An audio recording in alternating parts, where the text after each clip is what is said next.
Order. Any additions or deletions to the agenda? Hearing none, we'll deem the agenda approved and jump right into staff introductions. And I'm going to turn over to our Director of Planning to introduce new staff for Bridgewater Transit. Okay. Thank you. I wanted to take this opportunity to officially introduce the faces you've seen driving the buses around town. So we've hired 4 new faces since June. In September, Jay Bragg, retired RCMP, joined our team as part-time driver, as well as Matthew Crichton. Matthew's an Ontario transplant. He and his young family just recently moved here, and so he's also another part-time driver. In June, we hired Lisa Hatt, who's a seasoned school bus driver and Bridgewater resident, as well as Haley Lorman, also a newly minted school bus driver and now a Bridgewater Transit driver as well. So there are 2 other part-time drivers that joined our team. And we never actually officially introduced all the drivers to council, so they are joining our stellar team of existing drivers.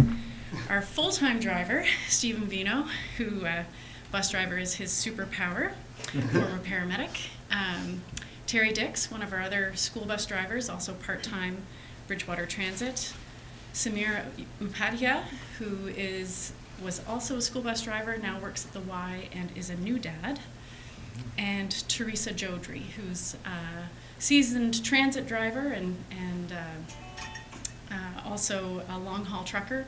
She's been unfortunately recovering from injury for most of the past year, so she has only driven a handful of times, but those are the faces that you see driving the bus. Great. Thank you. Great, thank you. And I just received an email last week from someone who was very complimentary of Samir, who was addressing someone who didn't have money to go on the bus. And so for Samir, it wasn't a problem, and he wanted to make sure that person felt welcome. And I appreciated the email that I got from a member of the public letting us know. I think I'm going to turn it over to our town engineer to introduce another one of our newest staff members. Thank you, Mayor Mitchell. I'd like to introduce Rebecca, who is here in our audience this evening.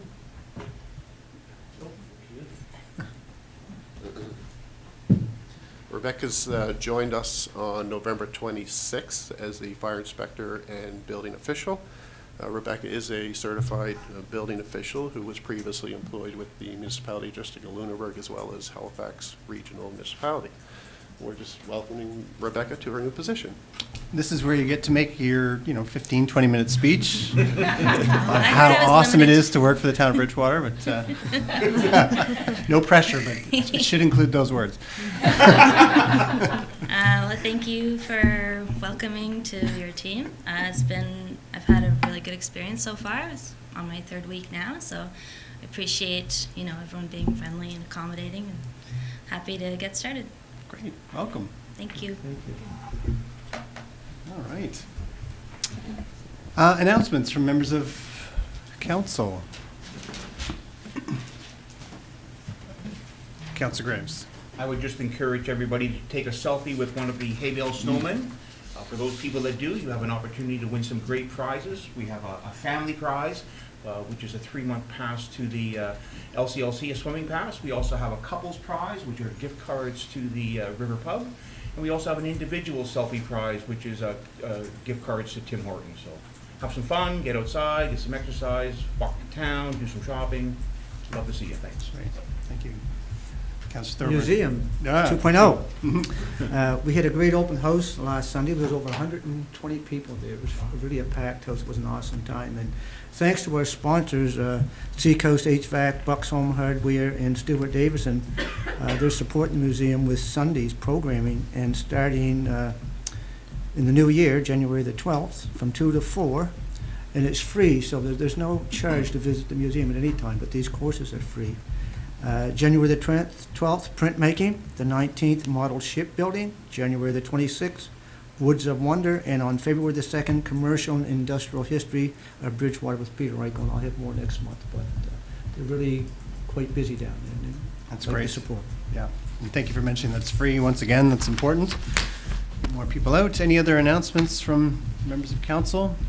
I'll just quickly put on my chair of the Parks, Recreation, and Culture committee to just say we have a couple of vacancies on the committee, including a youth rep position. So if anyone knows anyone who might be interested, just spread the word. And there's applications either online on the town's website, or you can go in and see Ruth upstairs in the recreation office. It's a fun committee, very informal. So I would encourage anyone interested in that to come on out. I can't remember if we thanked Councillor Fragier for the bows that are on all the wreaths all around town. If not, let's do it again. Yeah, I think we did, but we we maybe better did, do but it it's worth second it's time. worth thanking her twice. So I mean, the town looks fantastic with all the wreaths and the Christmas tree and the lights. But in particular, I'd like to thank Councillor Fragier because she did all the bows on all the wreaths. So thank you for that. Looks And great. each bow, by the way, is 15 feet. That's a lot of ribbon. It's great because like 2 weeks before they put it up, I had somebody come to visit me at town hall and say, "I just want to say that the bows that were on before, I wish they were bigger." And then all of a sudden, the bows are bigger. So Stop me at Superstore. it looked, that's great. No more announcements. We're a little before 6:10, but I see Bernice is here. So if you're ready to go, Bernice, as a delegation, then come on down, and the podium is yours for 10 minutes.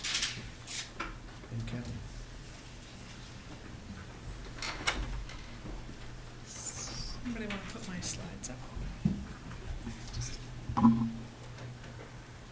There we go. Okay, perfect. Good evening, everyone, and thank you for having us. I've brought with me Penny Carver, and I'm going to let her start the introduction of the Taming the Octopus project, which we're here to share a little bit tonight. Mayor Mitchell, members of council, thanks very much for having us and to entertain our time with the octopus. I'd just like to start by telling you a bit about how my journey to the octopus. In 2012, when I was elected, I was given the age-friendly committee portfolio in the town of Mahone Bay. And then I began to discover the networks that were operating in the county. Helping Hands, Aging Well Together, Senior Safety Advisory Partnership. And over the years, in those committees and networks, hearing over and over again, I didn't know that. Nobody told me. Why didn't I know? It just happened repeatedly. It happened with individuals and it happened between organizations, these information gaps. At one point, the former mayor of Bridgewater, who was also the chair of Safe Communities Lunenburg County, gave the term an octopus. This is an octopus out here. There's tentacles going every which way. Where's the head of this thing? So when the Department of Seniors had a call for grant applications, we put one in to try and address this question about how information was flowing or not flowing, where the gaps were, and we called it Taming the Octopus, trying to grapple with those tentacles. We have funding from the Department of Seniors and also some support. Are you clicking? Yep. There's a mistake in this one, so that's why I was skipping it. Oh, I see. Okay, mistake. Not New Horizons. The funding came from the province, from the Department of Seniors, and with the administrative support of the town of Mahone Bay. Awesome. So that's where I come in the research side of things. And what we decided to do is a research project to find out, number one, what services are people using in our community? And that's the first box, and I'll dive into these boxes a little bit deeper. We wanted to use something that would be kind of people-friendly. So this is a tabletop template that I've printed. I've got some copies here to show you what they look like. They're about a 2x2 kind of sheet. And as we dive in, we start with the question, what services are being used? And that'll help us understand what people are recognizing our services in our community, whether it's the transportation, the library, VON services, those kinds of things. So what are they accessing? And we understand that in age-friendly, it'll vary depending on the age category of the people that we're talking to. So we wanted to capture a little bit of demographics about where do they find their information. And so it's the radio, social media, word of mouth, newspaper. Do they know about 211? We'll talk about that a little bit more as we go through this process. It's really important for this to be understood as a research project that's limited in time and in money. So we had to have a partner, and going forward, we have Mike Mayette sitting on the board with us. So we wanted to incorporate that in there right away because they already have a database. Rather than reinventing the wheel, we'd like to build on what they have. And where do you live in the town or in the county is what we're looking at, as well as the age demographics. Then it's what services are you missing and what services do you need to learn more about. We know that there's a great, as the introduction of the bus drivers, it's great for my example. We know that there's a bus that's operating in Bridgewater, but does everyone know that?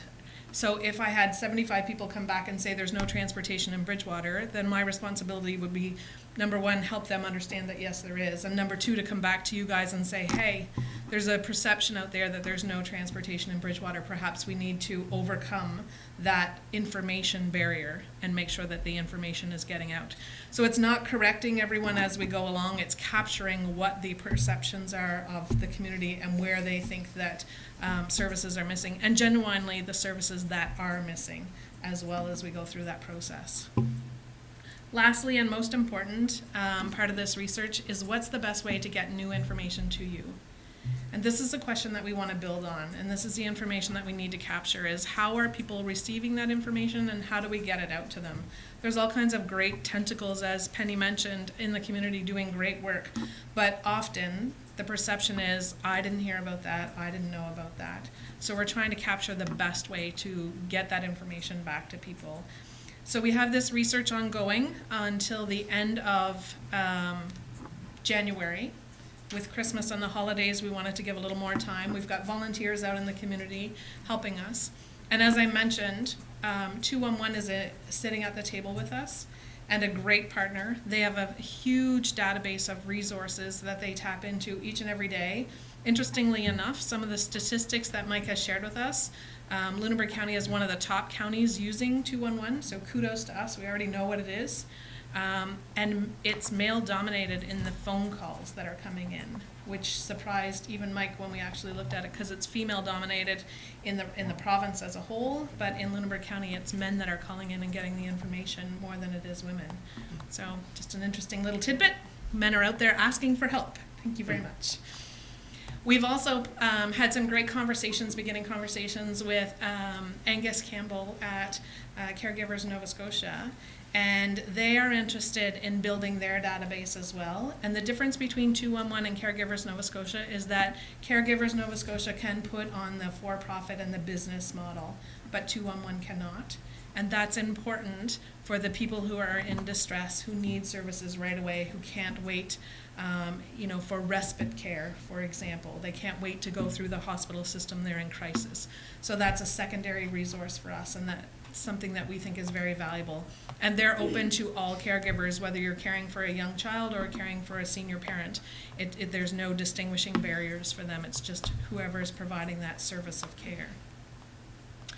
So this is where I come to you for a little bit of help. I'd like some help in a couple of things from the council.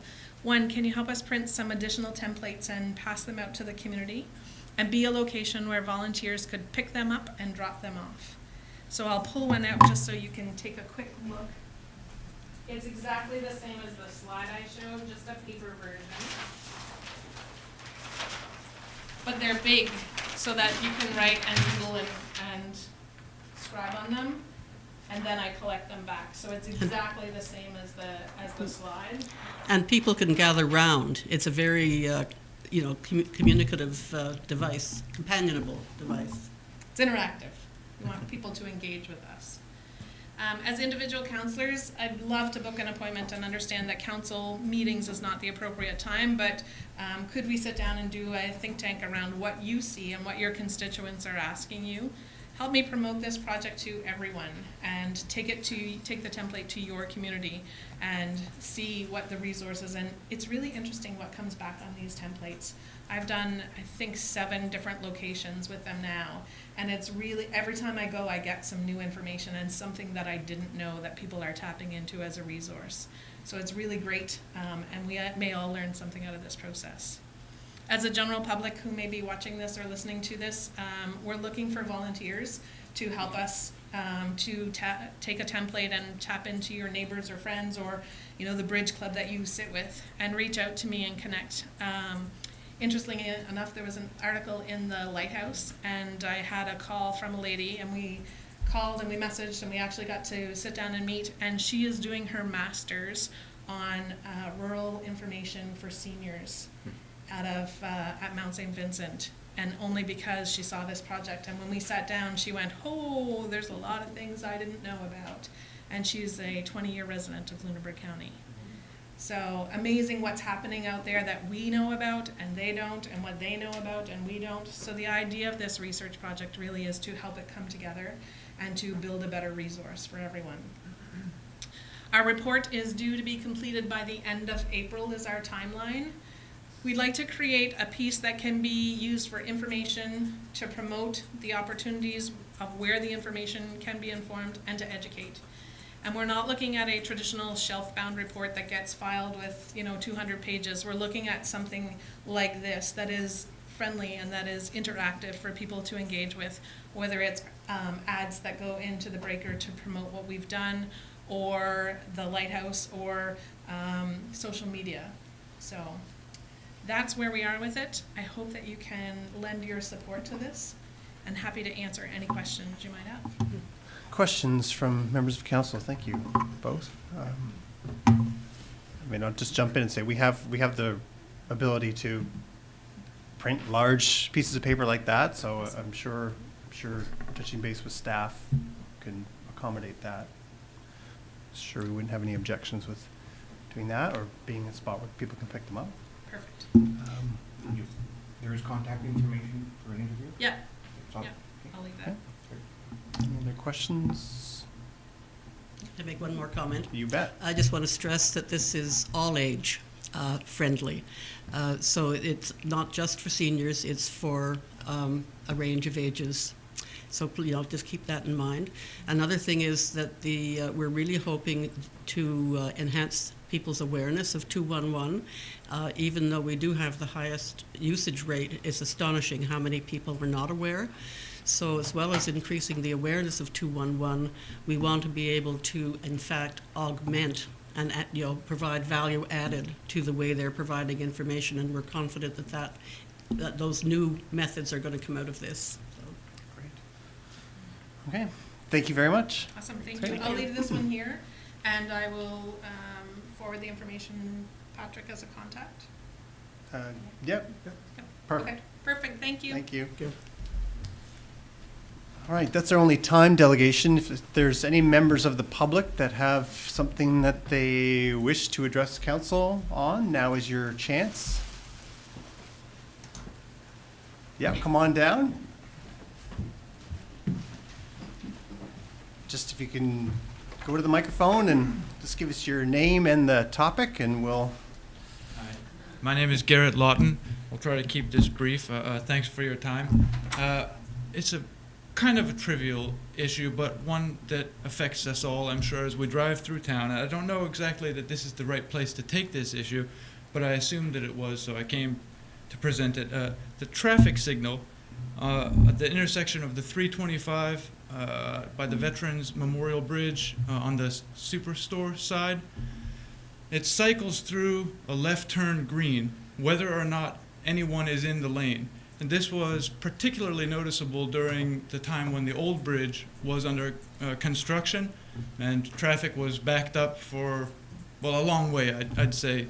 And I don't know what the cost of putting in the sensors to rectify that issue would be, but I assume that the wasted time that the public and business people alike are and just everyone coming through that's the most busy intersection in town, I would say, and I think it would be worth it. I didn't do any research to back that up, but my common sense tells me that it would be worth it to implement some sensors in there that would, that was my issue. Yeah. Well, first, let me say this is a perfect place to bring your concerns forward. So I appreciate you taking the time to come down on a Monday night and do that. Mr. Feener is our traffic authority, and I see he's making notes. I actually thought there were sensors in there. I but, did too. Didn't it used to not automatically go green? That's correct. It didn't used to do that, but in the past 6 months or so, I don't know, maybe more than that, I've been noticing that's a problem, and I thought, I don't know what to do about it. I mean, this is the only thing I could think to do about it. So. That's great. We appreciate you coming down. All right. We'll look into it. Traffic authority will look into it. Thank you. Okay, thank you. Are there any other members of the public that wish to come down and speak about any topics? Going once, going twice? No? All right, we'll move on. We have the minutes of November 26, 2018 regular council meeting there for everyone's review. Any comments, questions, corrections? No? Hearing none, we'll deem the minutes approved and go into our planning items. The first item is a public hearing. And thank you to Mr. Porter-Lowe for my cheat sheet, as I always mess this up. But as it's a public hearing, we have, I have to open the hearing and note that the statutory requirements report has been circulated in document 18-136C. And we're going to hear an overview from the planner. And I see Ms. Childs is coming down, so we're going to hear from her. And then we'll move on. Thank you. And I'll just note that Deputy Mayor Tanner is away today. In case anyone's wondering why he's not here, he's away on business. He knows.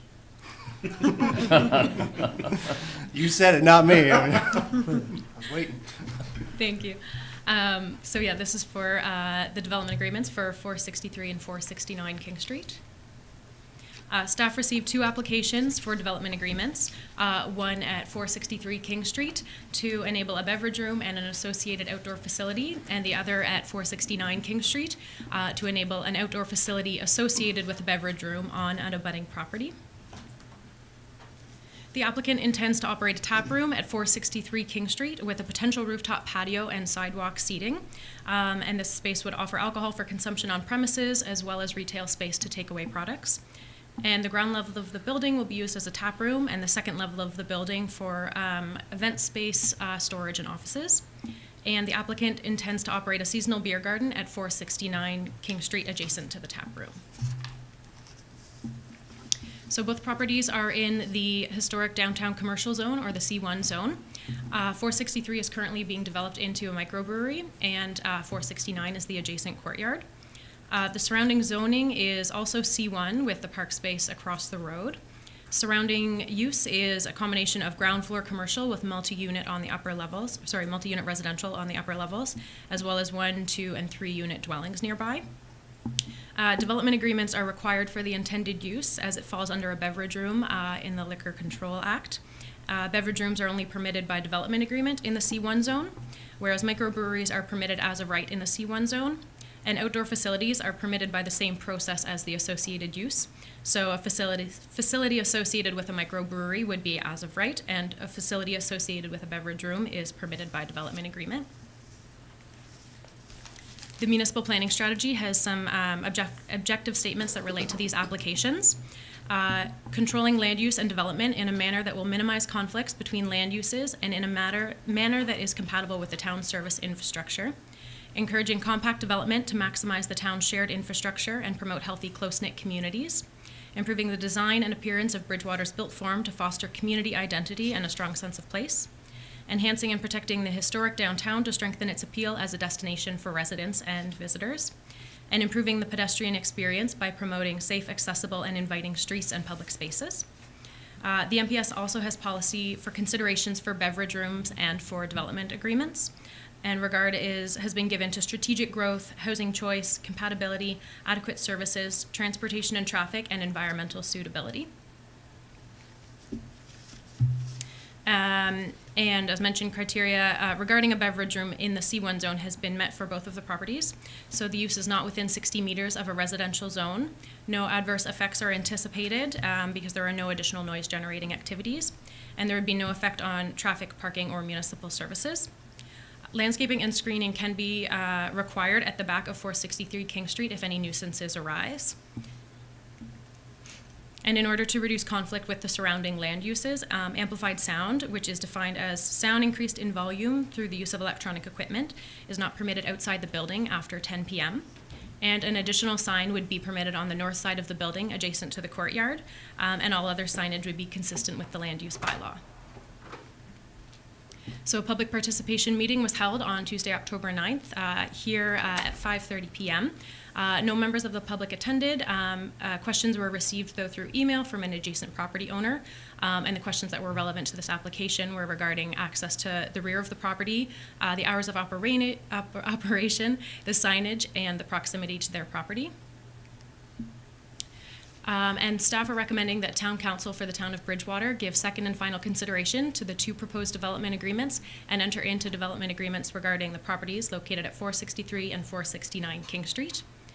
And if this were to happen, it would then start, a notice of approval would be published in the newspaper, which would start a 14-day appeal period. Aggrieved persons may appeal to the Utility and Review Board, and then the development agreement may be signed after the appeal time lapses. Thank you. We now move on to presentation by the applicant or the developer, if they so choose. Don't have to. No? Did you want to say Yes? anything additional? That was, no, just thanks for having us here tonight, and we're really looking forward to being part of the community. Kenzie did an excellent job there, so, and I'm happy to field any questions if anybody has any. Okay. Those will come soon, I'm sure. Any comments by the public? Yeah, do you just want to, if you have comments, just please come down to the microphone.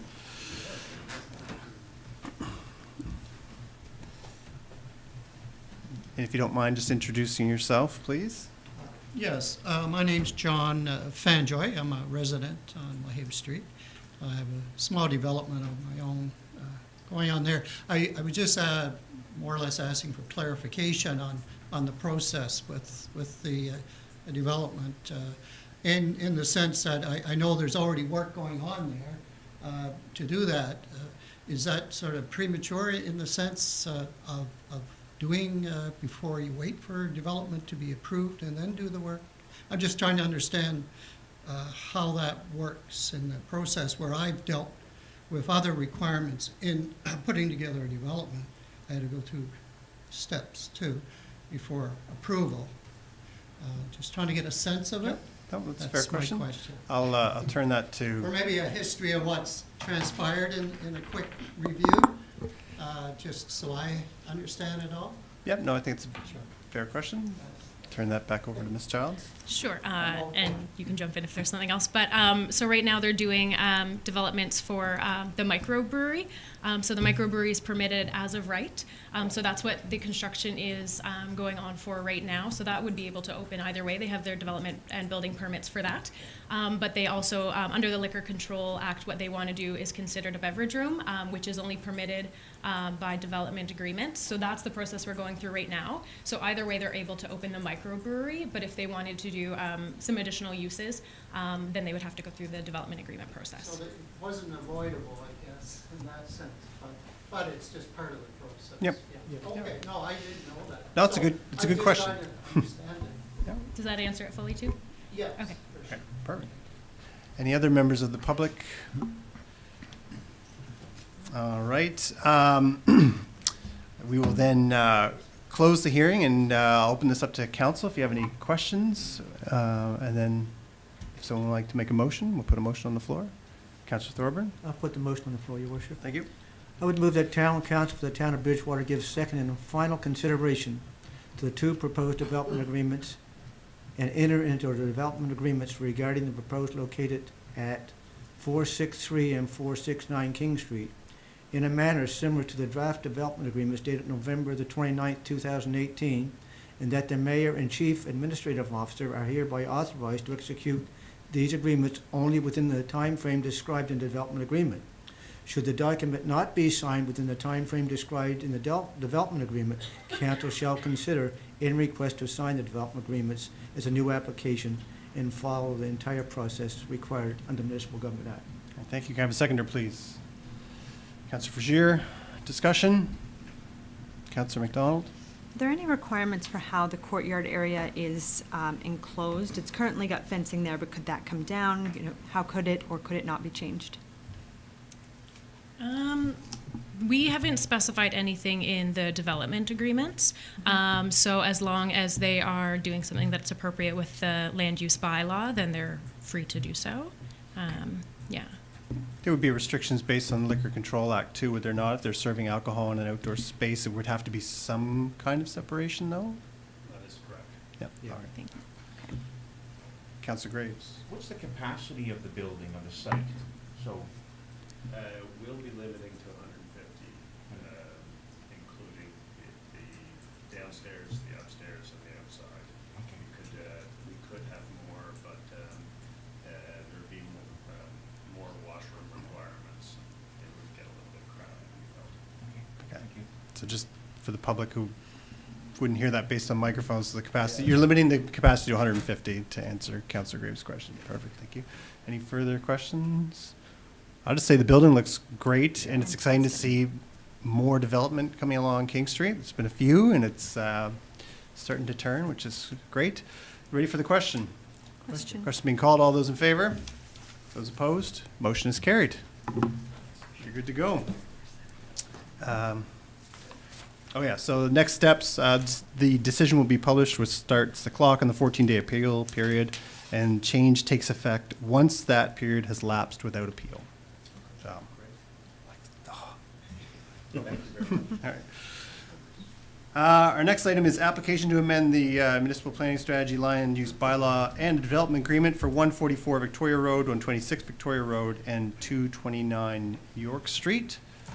And we'll turn that over to Mrs. McDonald for a presentation. Thank you, Mayor and Council. First, I'd just quickly like to introduce Shelley Dickey, who's a consulting planner who's been working with us on this application, and she'll join me to answer any questions. So, Shelley's just right there. So before you tonight is a proposal for amendments to the municipal planning strategy and the land use bylaw, as well as for a development agreement for a portion of the site. So the site, just to orient yourself, here's York Street, here's Victoria Road. The site is currently vacant, with the exception, which is not included in the proposal, a single unit dwelling. It's vacant, it's wooded, it's bordered by York Street, Victoria Road, and the rear property lines of the properties along St. Philip Street. The site was previously used in conjunction with Mackenzie bus lines, or is used by them. There was a service and repair depot right on the corner, and it has been vacant since 1998.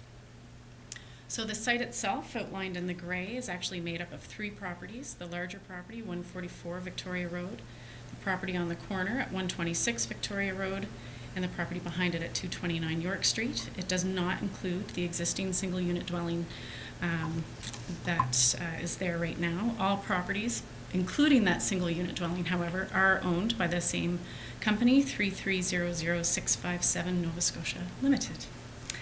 And the site is surrounded by various uses, predominantly residential, and there's a number of converted dwellings that are converted. It used to be single unit, and now it's 3 units or 2 units. There's a 3 unit at 150 and a 2 unit at 158. There's a 12 unit apartment building at 14 St. Philip Street, and there's a mixture of single and multi-unit residential here. There's also St. Joseph's Cemetery to the west, and across York Street, there's Brookside Cemetery and Veterans Memorial Park. The current designation in the municipal planning strategy on the future land use is low-density residential for all 3 properties. And that designation supports R1 and R2 zoning, so single unit and 2 unit zoning. However, the current zoning on all 3 properties is institutional, or I1 zoning. And that zone allows for a wide range of community uses and residential uses, such as nursing homes, homes for special care, and residential care facilities. There's no density limits in that zone, and height limits are a bit higher than they are in the R1 or R2. And that institutional zoning was placed on the property in 2001 at the request of the owner at that time, who had intended to construct 1 or more nursing homes or residential care facilities on the site, but that development never went forward, and properties have remained vacant since then. So this is the proposed sort of master site plan, and I'd like to start by describing what you see here and what's being proposed for all three sites. The original application was made by Frontline Properties for a 1 acre portion of 144 Victoria Road. And 144 Victoria Road actually includes a little bit more. It's about 1.65 acres. And together with the other two properties, the whole site itself is about just shy of 2.5 acres large. So the application for 144 Victoria Road was for a 30-unit dwelling and associated parking. It also, for the full property, included stormwater management to happen here that would have serviced the entire 2.45 acres, as well as driveway access from Victoria Road and also possibly off York Street. So during the analysis of that preliminary, or that first application, there was concern raised about the impact of a 30-unit dwelling with a density of 30 units per acre in relation to wastewater generation, and it was determined that given that potential wastewater generation, as well as the shared stormwater management for the entire set of properties and the shared driveway access, that the development of the entire site needed to be examined comprehensively. So we asked the applicants to come back and tell us what the plans were for the whole site. So an addendum was received to the application in October that included the proposal for the whole site. So in addition to the original 30-unit dwelling in the proposal, there's also a 4-unit dwelling proposed to be in between the existing house and the 30-unit, the driveway, as well as a mix of commercial and residential for the properties along York in the corner with Victoria, that would propose a variety of neighborhood commercial uses on the ground floor with residential up top. So in order to facilitate this master site plan, we've had to consider a number of planning amendments to the planning strategy as well as the land use bylaw. And in order to enable the initial proposal, I have to go to a development agreement. So I'll now sort of describe each of those components. This is a complicated file. So here we go. The proposed 30-unit dwelling. So this is a view of the proposed 30-unit dwelling. It's 3 stories high, has a steep pitch roof, which extends to about 50 feet in total height. It's proposed to be clad in wood, metal, and vinyl with both vertical and horizontal orientation and muted natural colors. All of the 30 units in this proposed building are 1 bedroom, as per a signed agreement with Housing Nova Scotia, and will remain affordable for at least a period of 15 years. It also includes some rent supplement agreements as well as part of that. The target market is seniors, but it's not exclusive. There's common amenity space on each floor in the central area of the building, which includes laundry and various seating and gathering areas. And the building is accessible. There is an elevator. And 2 of the units will be fully accessible for living. All of the units will be visitable. So by visitable, we mean that the units will allow visitors with mobility challenges to go into any of the units and be able to access the majority of the unit. So this site plan shows the basics of the layout of the 30, where the 30-unit building is in relation to parking, the rear property, and the driveway access. The building footprint is about 8,350 square feet, and that equates to a lot coverage of about 19%. It's set back from Victoria Road by about 95 feet, from St. Joseph's Cemetery in the back over here by about 69.5 feet, 58 feet from the rear lot line of this property here to the building, and excuse me. However, there's some small setbacks, so it's only about 11 feet setback from the rear of the property at 150 Victoria Road and 18.5 feet from the other properties along the rear of St. Philip Street. So it's 18 feet setback from the building there. There is driveway access from Victoria Road that goes to the rear of the building for parking, but there will be 8 spaces in front, including 2 accessible spaces adjacent to the entrance, and the stormwater is just off this 1 acre parcel right here. So in terms of landscaping, which shows a few of the more additional elements, there'll be a treed buffer along the southwest side of the building where it borders the properties along St. Philip Street.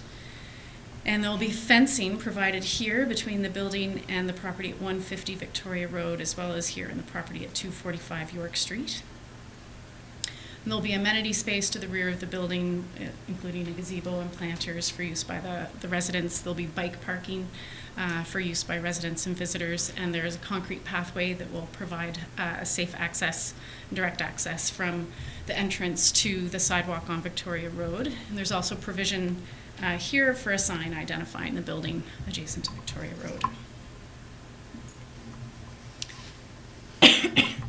So in reviewing the full property of 144 Victoria Road, so again, it's more than just the 1 acre where the 30-unit dwelling is, it's also the proposed future 4-unit and the stormwater. We reviewed this proposal against the policies of the planning strategy and development agreement. So this site is a vacant brownfield site close to the downtown area and represents strategic location for residential infill development. It achieves a limited amount of residential intensification on a site that has convenient access to services, commercial uses, open space areas, and recreation. And the placement of the 30-unit building makes efficient use of this long, narrow site that is kind of to the interior of the block, so it doesn't have easy access from street frontage. The 4-unit dwelling helps complete the streetscape along Victoria Road, where there's already a single-unit dwelling, and then the proposal for further development on the corner.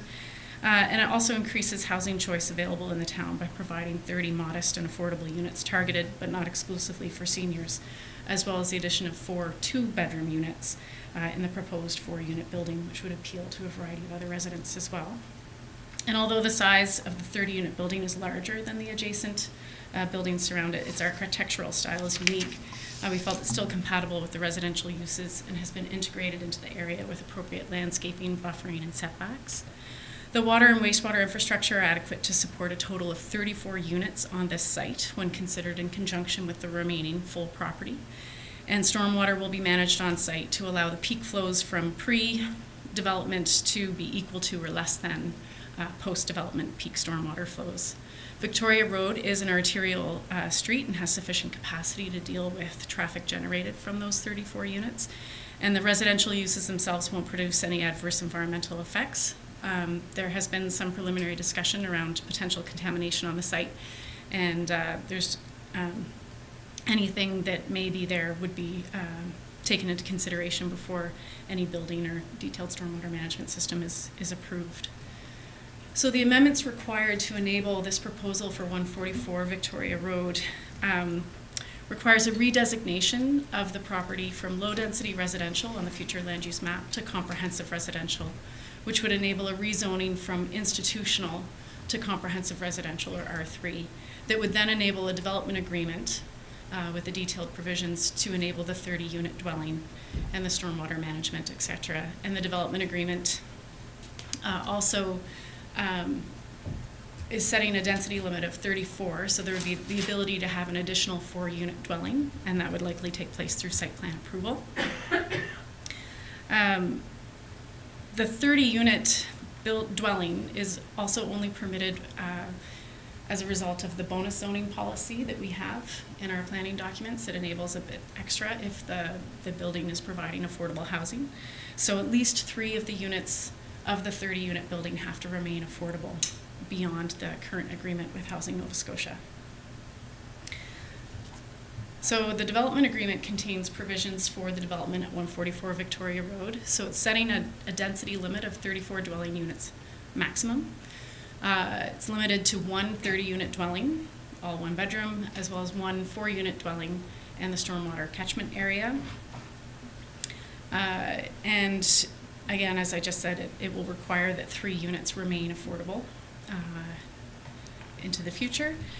There's detailed provisions for the 30-unit dwelling which have to be built to be substantially in conformance with the plans provided, and that includes mass, height, setbacks, building materials, landscaping, parking, access, and amenity areas. The additional 4 units that are permitted in the DA may happen by site plan. It doesn't have to go through another development agreement process because that's within the zone requirements. And the development agreement requires the stormwater catchment area service all the properties of the larger site, including the adjacent properties. if the development agreement is entered into, before a development permit can be issued, there's additional information that will be required, and that's written into the development agreement. And that includes detailed stormwater design, assessment of any remaining contamination, a detailed proposal for driveway onto Victoria Road, which ensures the safe access and egress can be provided. And so any future amendments to the proposed development agreement contained in the proposal, in the report that you've seen this evening, requires,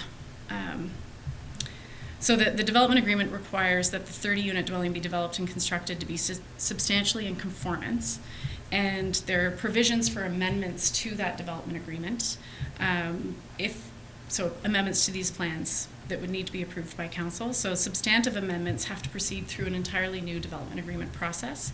And the provisions that would be required be considered substantive are the use and dwelling units, anything beyond the 30-unit dwelling plus the 4-unit. Anything different than that, it would have to come back. As well as any reduction in setback from the areas of where they have very tight setbacks already. So if there's any further reduction in setback to 150 Victoria Road or the rear property lines on St. Philip Street, then it would have to come back through a full development agreement process, which includes a public component, such as the public hearing. There's some non-substantive amendments that would need to come, and that's pretty much anything that can't be approved by the development officer as minor would have to come back to town council for a non-substantive amendment, which requires a resolution of council but not a public hearing. Okay, so that's all for the 144 and the 30-unit building. Moving over to the corner, unlike the previous where we had a lot of detail for the 30-unit building, this is a conceptual proposal at this point. The proposal is to construct mixed-use commercial and residential buildings along York Street, wrapping around the corner at Victoria. There'd be neighborhood commercial uses on the ground floor, such as personal service, neighborhood grocery, convenience, offices, and small restaurants. The total, based on the size of the property, the total maximum allowable square footage of the ground floor commercial uses are 1,400 square meters in total over the two properties, and 14 apartment units are proposed for the second floor of those commercial buildings. The plan shows a total of 36 parking spots located behind the commercial buildings, and there's driveway access proposed off York Street. So again, reviewing this concept against the policies of the planning strategy, again, this site is a brownfield site located at a major intersection and is a strategic location for a modest-sized neighborhood-serving commercial area. The addition of residential units on the second floor is appropriate residential intensification, which provides a third type of dwelling option over this full site. So we have the 30-unit building, the proposed 4-unit, then there would be rental units above the commercial. There's requirements in the requested zoning for appropriate landscaping and other controls to minimize conflicts with adjacent residential uses. The services are assessed at this point to be adequate to support the residential and commercial uses on the site in conjunction with the full development, 144 plus these two. And stormwater will be managed through the development agreement on 144, and it will be managed to allow peak flows from the site to be less than or equal to existing stormwater flows. The traffic implications for a driveway onto York Street will be assessed with a more detailed proposal at the time of development. And the location of this site at the intersection right here supports access to the site by people on foot or on bike. There's an existing bike route on York Street. And the residential and neighborhood commercial uses aren't expected to produce any adverse environmental effects. The potential for contamination of the site will also be taken into consideration before any building is permitted. So the amendments to the neighborhood commercial proposal require, in order to develop 229 York and 126 Victoria Road, so it would require redesignation from low-density residential to limited commercial, which would enable a rezoning from institutional to neighborhood commercial, the C7 zone. Any commercial or mixed-use proposal on the properties could then be considered by development agreement or by site plan approval or by right, depending on the amount, type of neighborhood commercial development and the number and type of residential units. So the zone requirements would apply, including the amendments that are being proposed.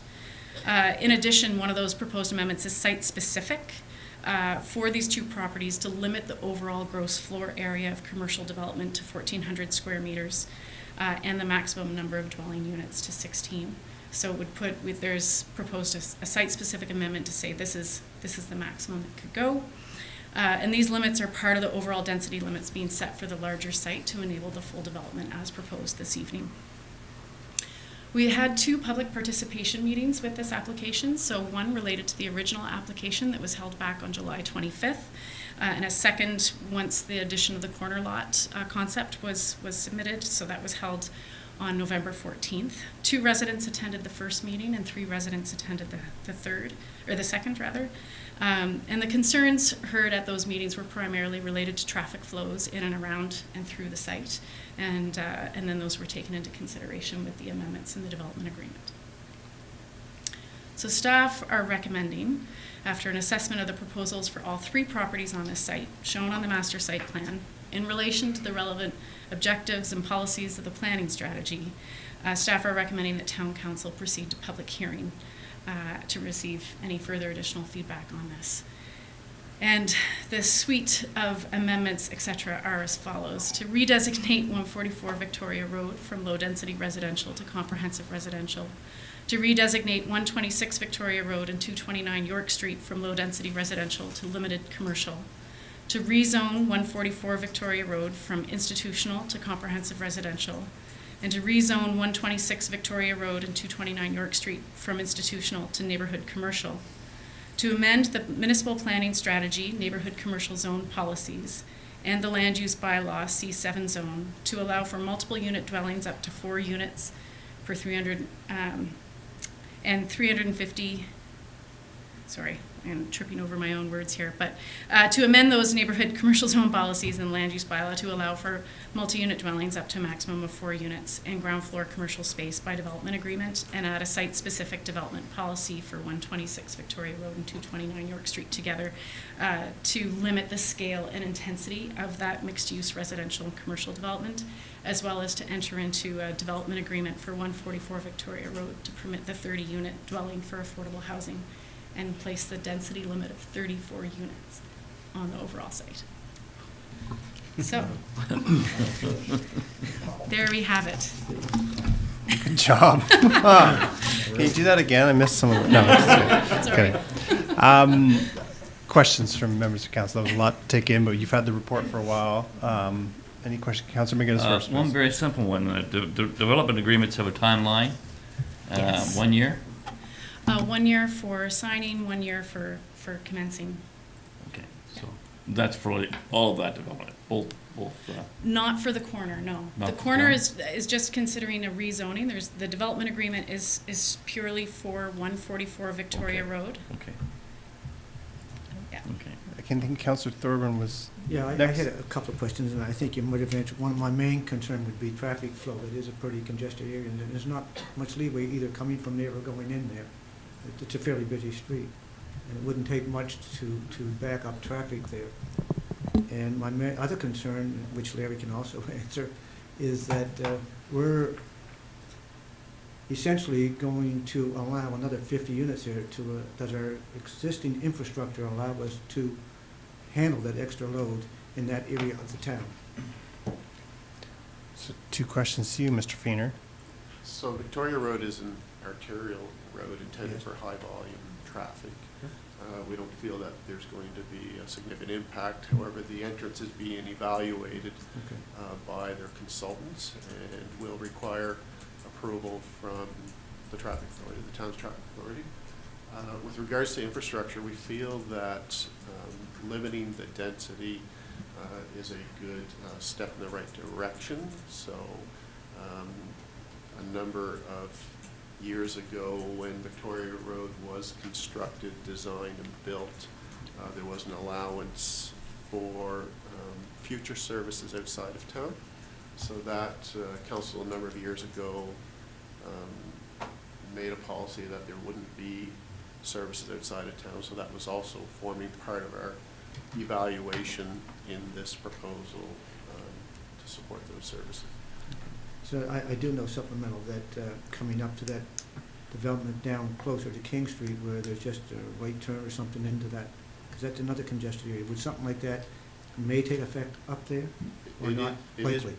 possible, depending on the evaluation of the entrance, that there may be conditions put on the entrance and egress. Okay, thank you. Councillor Frazier.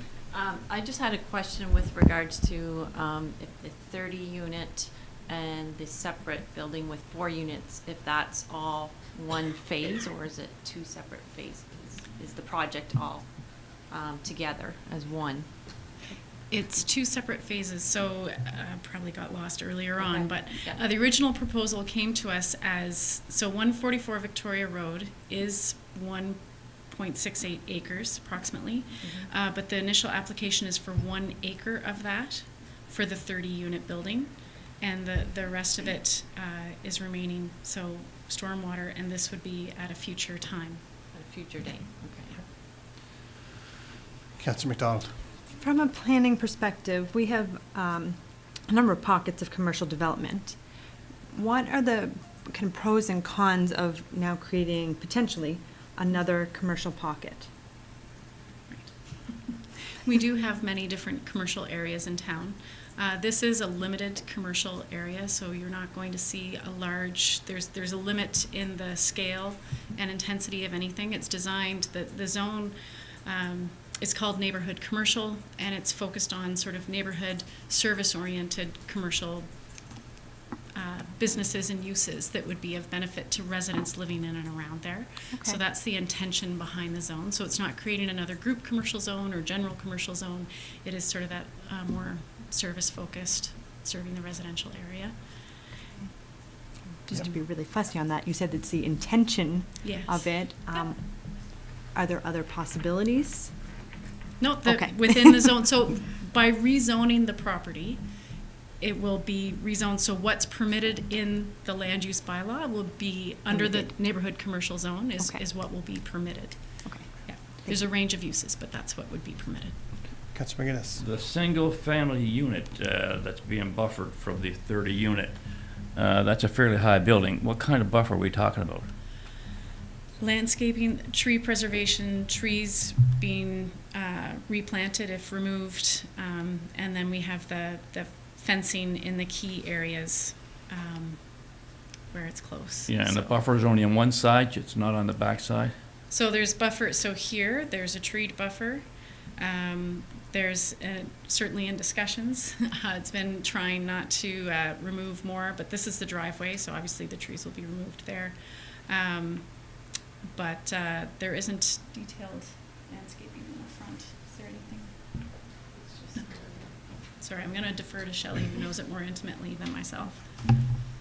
So, as Jessica said, the buffer of trees along the properties, along the rear properties of St. Philip Street, the fencing along 150, let's get this wrong. The fencing along 150, fencing along the rear of 245 York Street to buffer that against the parking lot area. And there's no buffer along the cemetery. It wasn't considered necessary along the cemetery. So the areas on the landscaping plan that aren't shown as trees are grassed areas. Councillor Graves. A couple if I may. I'm also concerned about the buffer. Trees are nice, but they take years and years to grow. They're also bare for about 8-9 months of the year around here, so I don't know how much protection that's gonna offer someone who is living in one of those already established homes. So it's just a comment, but I know through the process it'll be addressed, but that would be a real concern, to me at least. Also, the town of Bridgewater is embarking on to end energy poverty, or to reduce energy poverty. And I'm just wondering if the developer is aware of what we're trying to accomplish with reducing energy poverty, and if the developer is putting any processes in place to make the buildings more energy efficient, so the people that are living there actually won't be living in energy poverty at some point. Do you know it? Nothing additional at this point. We can continue to have further conversations with the developer, but the building obviously will build to today's code and standard, which is far more energy efficient than older buildings around town. So I would not anticipate, and I believe through they have funding through the new rental program under Housing Nova Scotia, and I believe there's some requirements for certain things within that as well. I know that. Good question. Any other questions, Councillor Frazier? Just with regards to the commercial strip, you found that there was adequate parking for potential commercial spaces? So the concept is, as is shown here with the mixed commercial residential along the edge with the parking in the rear is one portrayal of what could happen under the zone. And the intent of the zone, the neighborhood commercial zone, is really, it allows parking, it allows access, vehicular access, but it's mainly focused on pedestrian and active transportation access. So the focus there is not on providing a large amount of parking, but actually providing reduced parking in order to encourage people from the surrounding neighborhoods, which will include the existing neighborhood plus the new neighborhood new residential uses that are being built adjacent to the site, to access the commercial area, commercial uses and services by other than vehicular means. But in terms of if the property is rezoned to C7 neighborhood commercial, it would have to meet the standards of the zone in terms of parking. Further questions? Someone prepared to put a motion on the floor, please. Councillor Frazier. Yes, Your Worship, that Town Council for the Town of Bridgewater give first consideration to the map and text amendments to the municipal planning strategy and land use bylaw as outlined in Appendix F of document 18-104B for the properties at 144 Victoria Road, 126 Victoria Road, and 229 York Street, and the neighborhood commercial C7 zone, and give first consideration to the proposed development agreement as outlined in Appendix G of document 18-104B for the property at 144 Victoria Road, and further schedule a public hearing for the proposed amendments and development agreement during the regular scheduled council meeting on Monday, January 14th, 2019 at 6 p.m. in council chambers of Town Hall. Thank you. Can I have a seconder, please? Councillor Graves. Further discussion? Question. Question's being called. All those in favor? Those opposed? Motion is carried. Our next item is active transportation and connectivity plan renewal and funding, document 18-177. And so we have a funding agreement we'd like to enter into with the Department of Energy and Mines. Is that new when they add the mines on that? Yeah. Okay. Department of Energy and Mines. I don't know if staff have something they wish to add to that. It was budgeted in your 2019-20 capital budget to undertake this work. The funding agreement is required to be signed now so they can transfer the money before the end of this fiscal year, but it will be used to fund that work in 2019-20. Well, we like things when money is transferred to us. Someone prepared to make a motion? Yes, Your Worship. I move the Town Council for the Town of Bridgewater direct staff to enter into a funding agreement with the Department of Energy and Mines and pre-approve $40,000 in the 2019-2020 capital budget with 100% funding for work on the active transportation plan renewal. Thank you. Seconder, please. Councillor Thorburn, discussion? Just briefly, Yep. I was here when the original plan was brought in, 2008 or 2009, and I must tell you, there are more people active in the town of Bridgewater today because of that active transportation plan. And so I think it's one of the very important thing that we continue on with this work. And I'll just add that I think when we were on King Street for that 10 hours, I think there was more than one person that came and said, I moved to Bridgewater because of the trail system and the ability to get around. So the work you put into that, you get back in revenue for your shops and services and taxes from people who are buying homes that are net new to our community. So it's been a great investment for a decade for sure. Question. All those in favor? Those opposed? Motion is carried. Planning Department intern extension.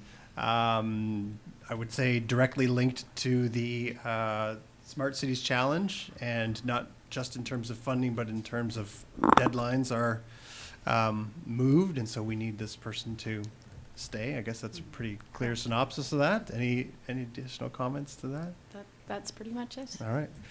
Someone prepared to make a motion? Councillor Graves? I move the town council for the town of Bridgewater approve a three-month extension to the 12-month planning and sustainability internship position, together with pre-budget approval of $7,000 for the 2019-2020 fiscal year. Thank you. Seconded by Councillor Frazier. All those, any further discussion? No? Question. The question is being called. All those in favor? Those opposed? Motion is carried. Thank you. Recommendation of the town engineer to buy a compact tractor. I guess we got a little bit of a lemon, it seems. A little bit. Did I read that correctly, that we basically put the amount we paid for the original tractor into the tractor in terms of service? Like, did I read that right? Like the service repair was almost as much as the tractor? Yeah, yes, that's correct, although we didn't physically have to pay because it was all covered under warranty. Right. Yes. But had it not been, we would have Yes. just paid for a new tractor by repairing an old tractor. Yes. That's why you have warranties. Okay. Are there any questions of the town engineer before we put the motion on the floor? Okay, someone prepared to make a motion? I would move Councillor the town McDonald. council for the town of Bridgewater endorse the recommendation of staff and approve an unbudgeted expenditure of $11,500 plus HST, $11,992.89 net HST, to trade the 2012 Kubota compact tractor for a new one, funded by the operating reserve as outlined in document 18-171. Thank you. Seconded by Oh, Councillor McGinnis. Could I just ask a question? For sure. How long should these things last? Longer. Longer than Is the answer. We hope to get 20 years out of one. 20, and we got 6? Are we buying the same? We have a total of 3 of the same make, but different models, and it's only this model that had the issue. So we're The not other- buying this model? That's correct. We're All getting a good. different model. Any further questions? Hearing none, all those in favor? Those opposed? Motion is carried. Thank you. Bridgewater Museum Commission, citizen appointment. Councillor Thorburn, would you like to make that motion, please? Sure. I would move that town council of town of Bridgewater endorse the recommendation of the Bridgewater Museum Commission Board and appoint William Craig to the Bridgewater Museum Commission for a period of 3-year term, effective immediately. Thank you. Can I have a seconder, please? Councillor Frazier?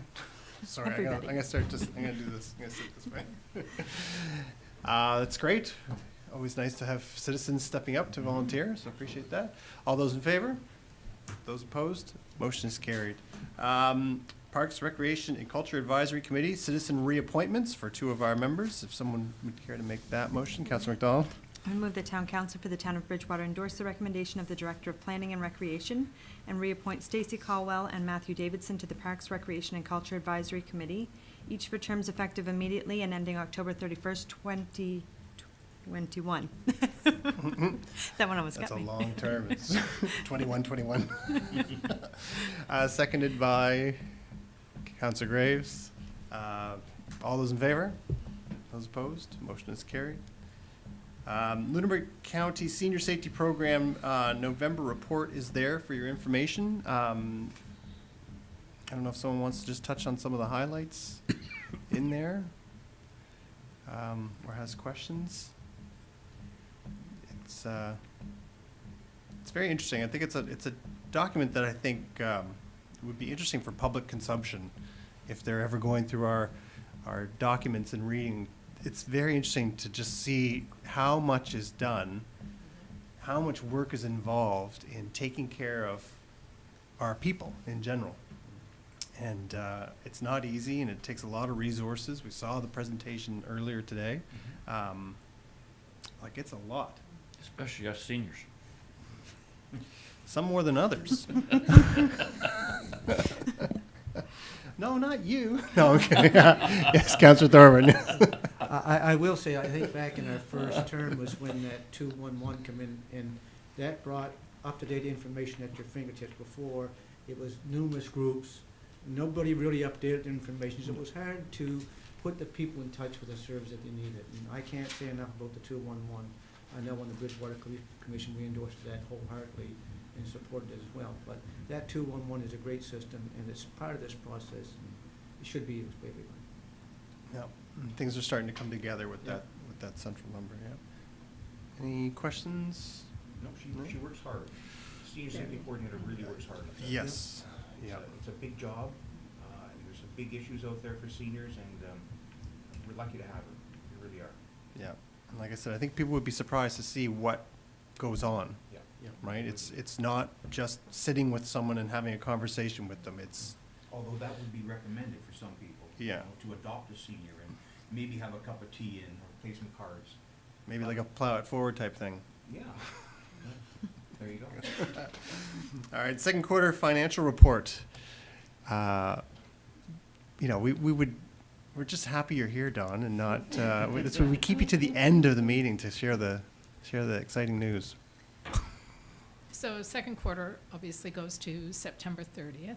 It's really early in the fiscal year to be doing projections or anything, but it does highlight a few things to keep an eye on. Tax revenue is down, and that's, you know, other than future appeals, that number's pretty solid. So we have seen the reduction in the number of commercial assessments, offset by some good news so far on detransfer tax and the HST offset and the grant from Alliant. But certainly we'll be under budget on that at year end.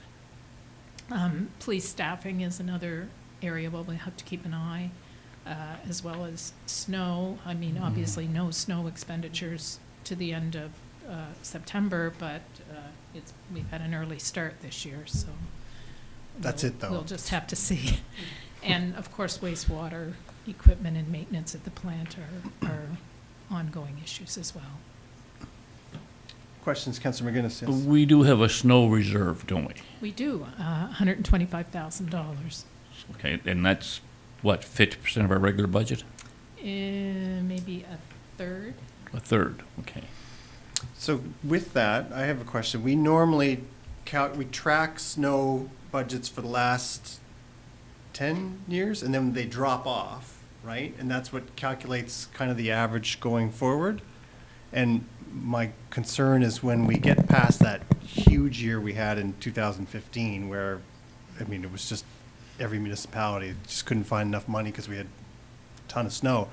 We've had a number of very easy winters, and I think we know that that's not going to always be the case. Do we have something where we kind of just remind ourselves when we're taking into account the average that those light winters or lighter than average winters were an anomaly? Yeah, certainly we look at the 10-year history, and, you know, we don't necessarily look at the last couple of good years, but I would say that we have a reserve that we may not have budgeted as much as typical, so we knew we had a bit of a fallback with the reserve. And I think if the reserve balance drops back, if we have to use it, then we would have to consider how we budget the following year. But right now, we've got $125,000. That's good.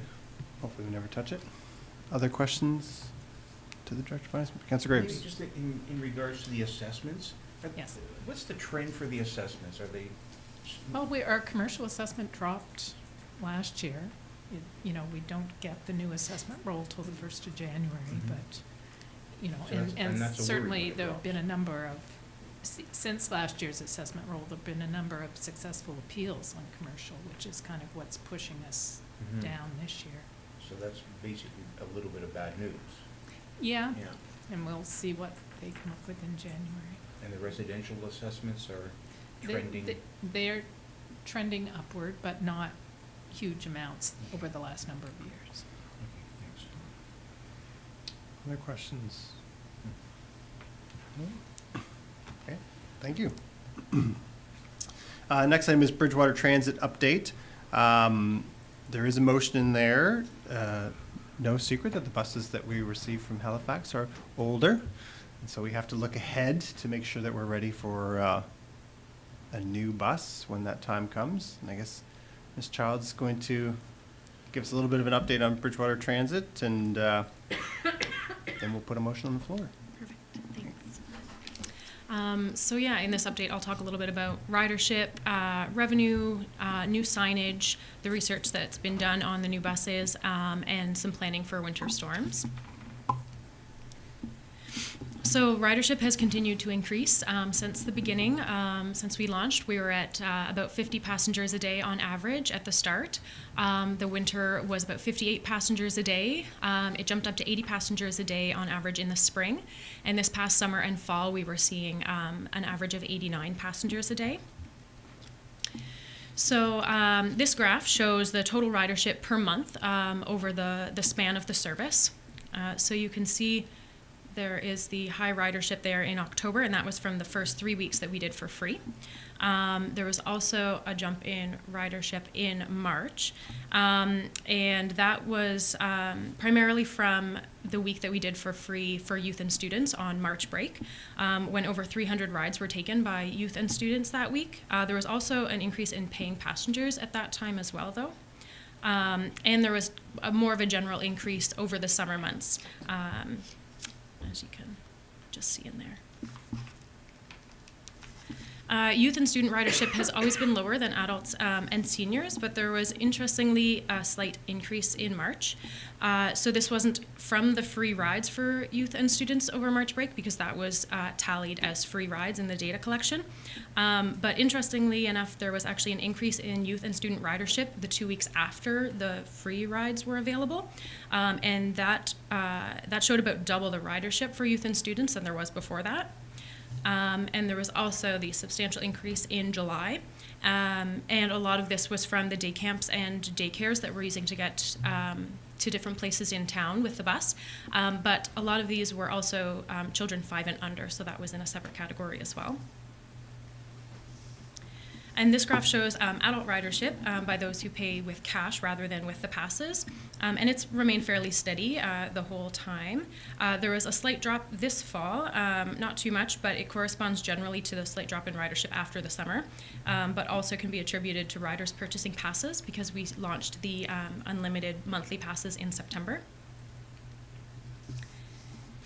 And there's been an overall increase in adults and seniors using 10-ride passes.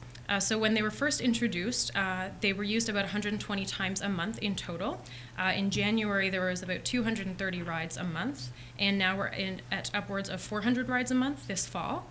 And November is a little lower, but that's only because not all of the data was collected by the time this report was created, but I looked at it today, and it's in line with September and October. And so, as I mentioned, we launched the unlimited passes in September, and there's been an increase each month in how many were sold and also how much they're used. So you can see in September there were 13 purchased, October was 17, and in November there were 26 passes purchased. And the rides have gone up with each one as well. So there were 321 times the passes were used in September, 513 in October, and this says 641 for November, but I actually checked today and we were at 750 uses of the passes in November. And that averages out to people using the pass about 25 to 30 times per month. We had also piloted the family passes in July, and we've continued to do that because people have continued to use them. So this chart shows the number of people using the family rate, not the number of groups using it. But you can see in August that there was a pretty high number there with 79 people using it, using the family rate then. And and also this past month we've been doing free ridership on Sundays, thanks to the LaHave River Credit Union. And for the 2 Sundays that we've had so far, there's been over 70 people each Sunday who have used the service. And so this shows the monthly fare revenue from both the fare cans and the passes that are sold. And you can see the increase in revenue in March. And this increase in revenue is even with the 1 free week for youth and students. And also the higher revenue in the summer. And again, this was even with the high use of group rates for daycares and day camps and the family rates, both which provide a discount. And this graph shows the monthly revenue, which is in blue, in comparison to the budgeted fare revenue. And the yearly budget for fare revenue was $30,000 for the year, and to date, the revenue is almost $26,000. The yearly budget for advertising revenue was $11,000, and the total cash and in kind for the year is forecast just under $16,000. And the monthly fare revenue is pretty consistent with the ridership. The ridership is shown in green. There's just a slight discrepancy with September there, which could be attributed to the introduction of the unlimited monthly passes, because there was a lump sum of passes purchased, but the ridership just might not have gone with how many passes were actually purchased. And we've discussed signage before, but there's going to be informational bus signs located at each stop. And the design is complete, as you can see up there, and we're just sourcing them now. There's going to be a few larger signs at different stops as well, and the one at the mall should actually be up by now. If not, it should be soon. And staff have been doing some research on new buses. As you mentioned, the two that we have now are end-of-life buses, and there's some high maintenance requirements with them. Because there's two buses, though, we haven't had any problems with we haven't had many service disruptions due to them, but we've been looking at different ones, and there are two options. One is the low-floor kneeling buses, which you can see there, the first picture. So there are no stairs with this, and the wheelchairs can roll on and off because there's a ramp that comes out. They're at an average price of $500,000 to $600,000, and they take about 6 to 9 months to arrive. Then there's also the cutaway, which is the same kind that we have now. So that has stairs at the front and a wheelchair lift at the back, and is an average price of $200,000 to $250,000, and also takes 6 to 9 months to arrive. And finally, just a bit on the winter storm planning. So we've been meeting about that, and we have discussed different options similar to last year, but we didn't really have to use anything last year. Most of the route is on the priority snow clearing route already, except for some of the smaller roads. We have a snow plan in place. So, for example, if the drivers can't safely go down Silvers Hill, they will go to the Irving, turn around, and come down Aberdeen Road. So they would miss the one stop on LaHave Street if that were the case. And also with King Street, as sometimes between 6 a.m. and 7 a.m. there are some loaders removing snow, and it would block off, it would close the street. So the bus would go down York and Alexandra for that first hour if necessary, and it would miss a few stops on King and the one on Maple.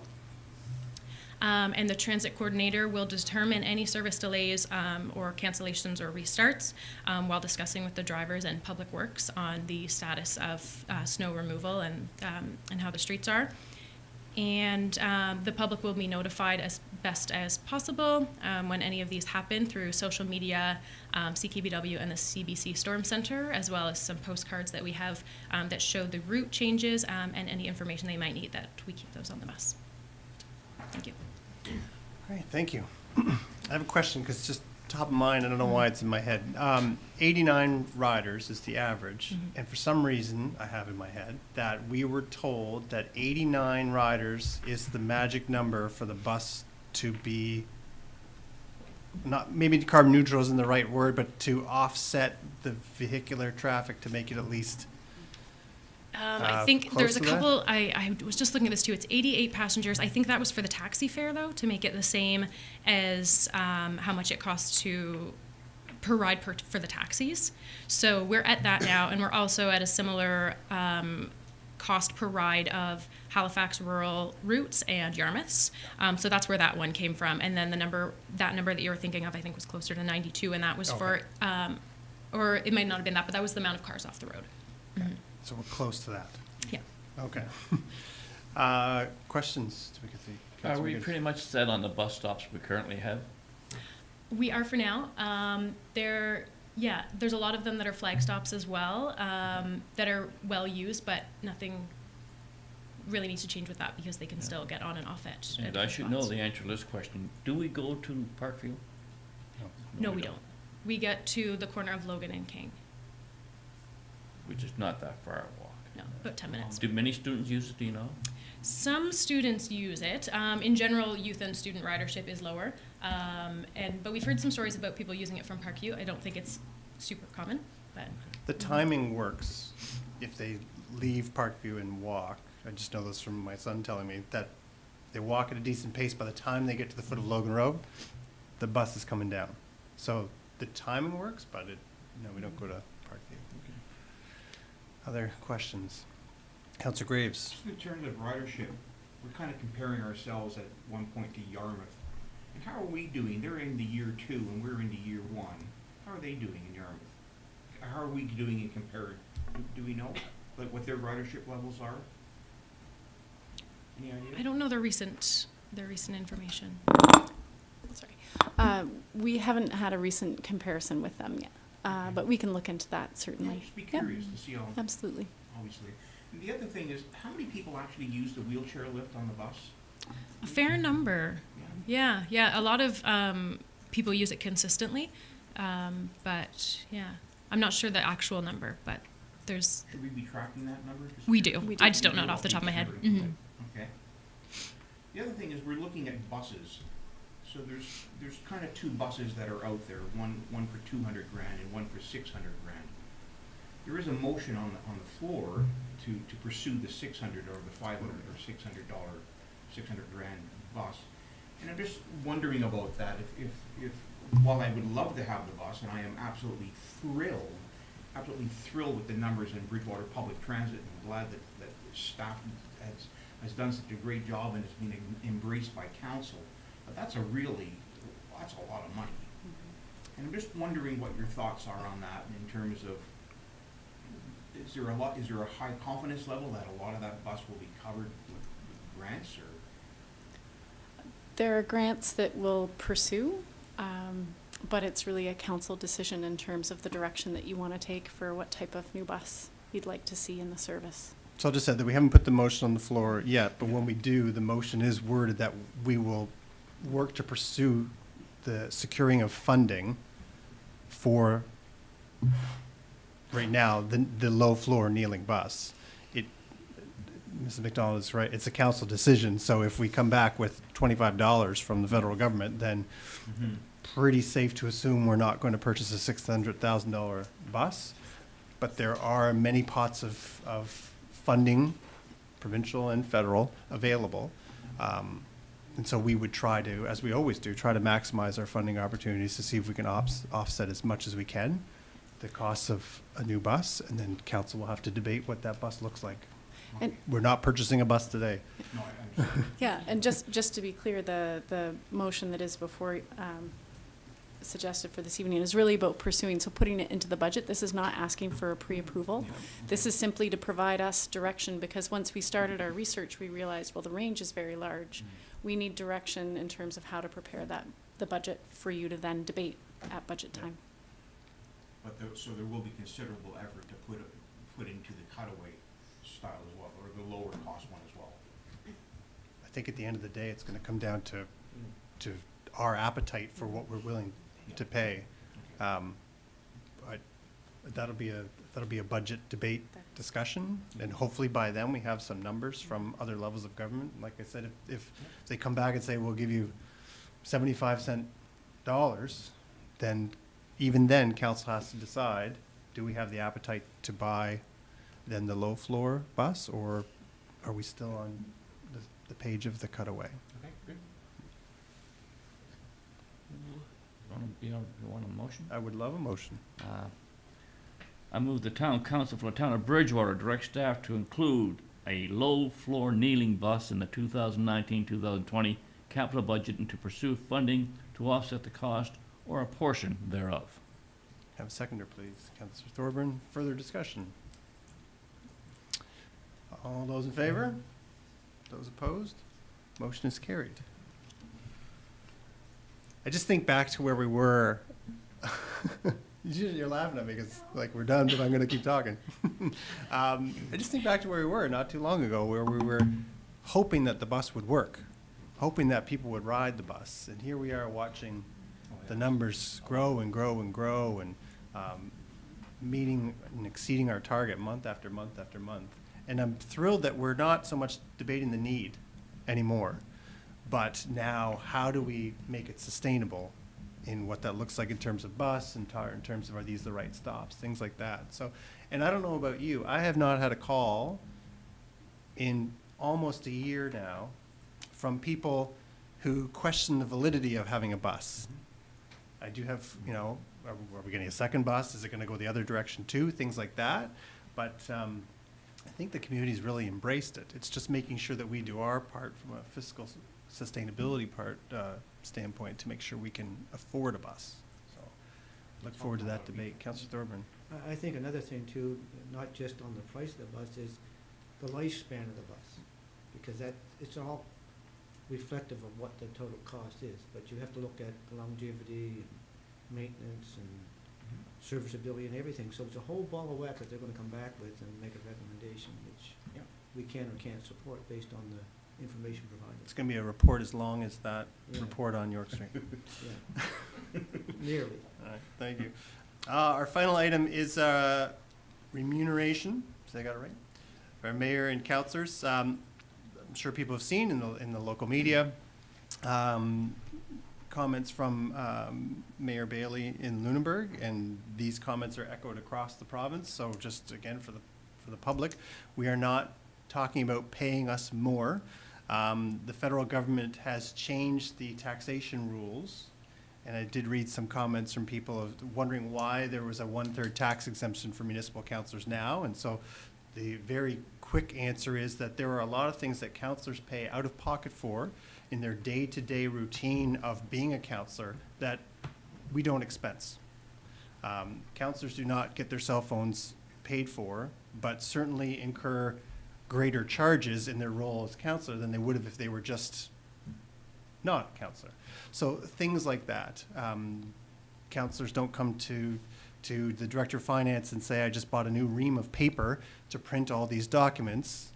As a councillor, can I have this reimbursed? So it's things like that, and it does add up.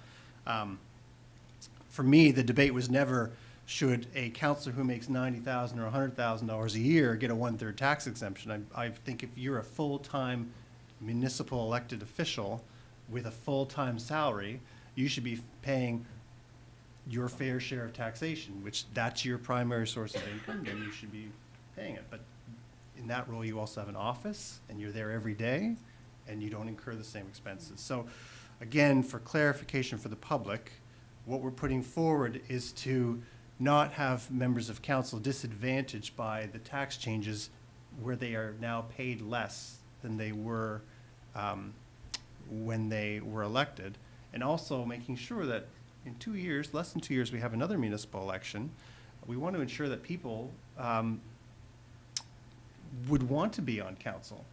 I have a great fear if other councils around the province or around the country, because this affects the whole country, if they don't make these changes, then you're creating an atmosphere where you're not going to get younger people to be able to run, because it's just going to be almost, you're going to start losing money, especially for these smaller municipalities where they're just paid a few $1,000s.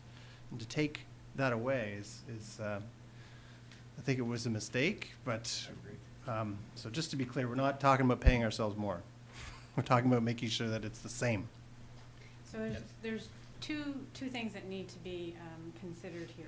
In September of 2018, Council actually did pass a motion to direct staff to revise the policy to make it effective April 1st, 2019, which would mean April 1st, the remuneration would be adjusted to account for the fact that you no longer received 1/3 of your remuneration tax-free. Staff talked about it and felt that perhaps there was an understanding that that actually starts when the tax changes happen, which is January 1st. So the question to be brought before council is, was your intention January 1st? And if it is, then we need to have that approval to do that. It would be about $5,000 of unbudgeted expense, so a small amount. And then we need to actually have the amendments approved to policy 64, which deals with the remuneration increase to council. And when we went through the policy to look at where we would amend the policy, we discovered that there's a clause in there that states that you start with the councillor's salary, and then the mayor would remuneration, and the mayor would receive 175% of that, and the deputy mayor would receive 115%.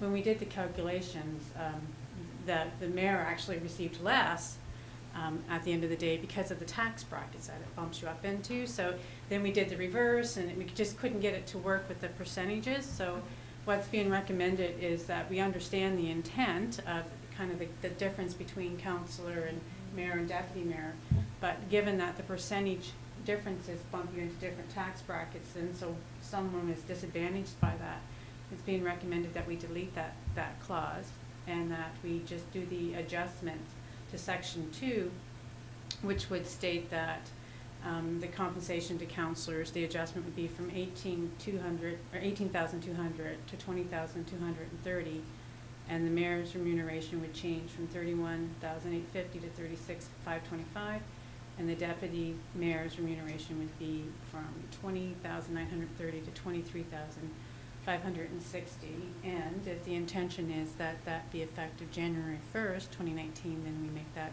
clear in the motion as well. Questions, comments?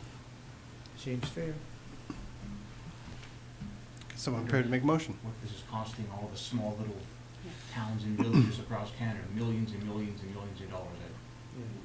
Yep. Crazy. It's, and again, I don't see why it was necessary for the municipalities of our size or similar. I totally understand it for cities like Toronto, where you got a councillor that's making over $100,000 a year. You should pay 100% of that as income tax, but not 100%, but you should be at a proper tax rate. I didn't see what the changes would net for even smaller than us. So, someone prepared to make a motion? Councillor Thorburn. I would move that town council for the town of Bridgewater approve the revisions in policy 64, annual remuneration adjustment, council members as presented in document 18-058B, effective January the 1st, 2019. Thank you. Seconder, please. Councillor Frazier, any further discussion? Question. Question being called. All those in favor? Those opposed? Motion is carried. This brings us to the last meeting of 2018. So I want to wish council and staff and everyone in the town a very Merry Christmas and a Happy New Year. I want to thank council for really what was a really exciting 2018. You know, we're into the last 2 years of this term. We're beyond the halfway point now, and we've accomplished some great things, and I'm so looking forward to 2019 and what that brings, and continuing to work alongside each of you. So, Merry Christmas. Motion to adjourn. So moved. A bunch of movers, a bunch of seconders. We are adjourned. We do have an in-camera meeting. Yes, we do. Personnel matter next door.